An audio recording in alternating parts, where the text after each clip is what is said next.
We have a Gretsch Country Gentleman.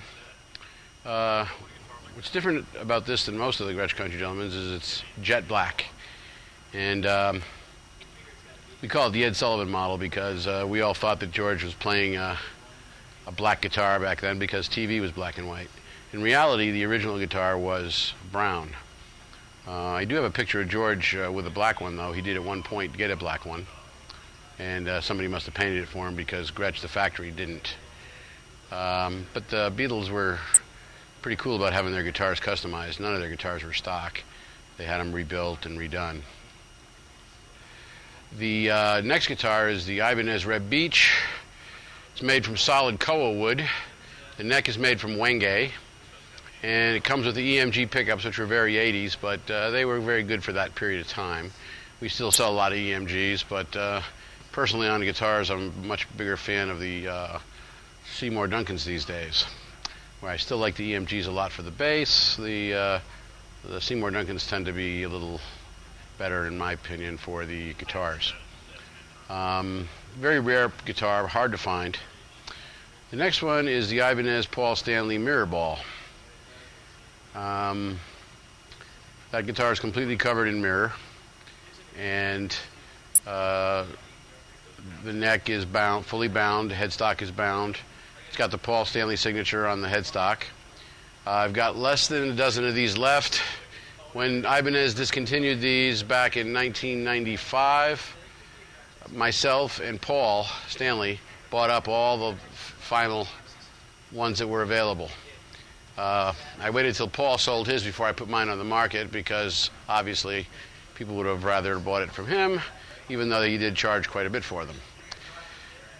The next is the Ibanez JS series guitar with a custom finish on it to match Joe's original finish. The original model has brought to date over $15,000. This is still an Ibanez guitar, but it doesn't have the original paint job that Joe's friend Donnie Hunt painted on the guitar. It's an exact duplicate, but it's not it's not the original. And of course, the price is a lot less. Next, we have a brand new Gibson Super Lucille.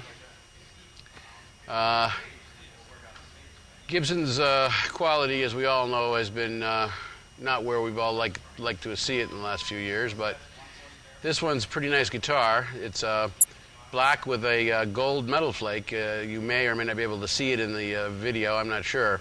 It's very, very slight flake to it, very, very nice looking. It has real abalone in the inlays.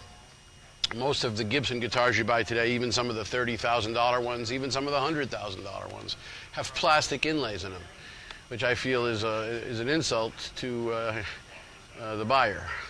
For example, the next one, the Spider-Man version of the Les Paul, which there was only 15 of those made, that has plastic inlays in the neck.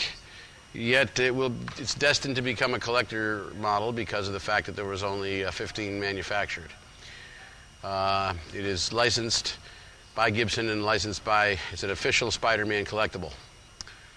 Next you see the Zakk Wylde custom finish, which we do in our custom shop.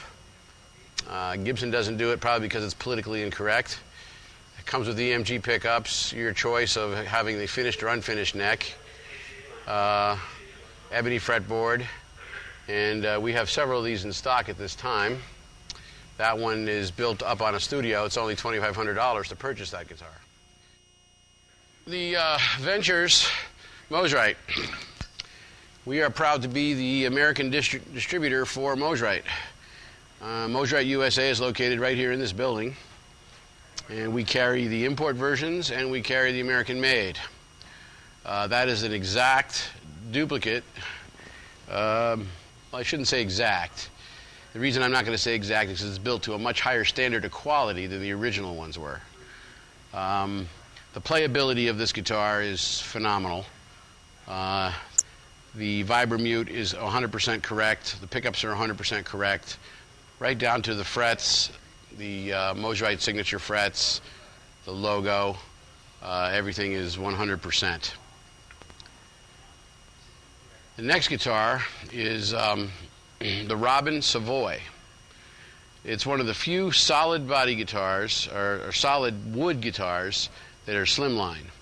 Heritage, Gibson, Guild, they build models like this style that are quite popular. However, those guitars are made from plywood, as most big manufacturers always use plywood to build their guitars. This one's actually built the way a canoe is built.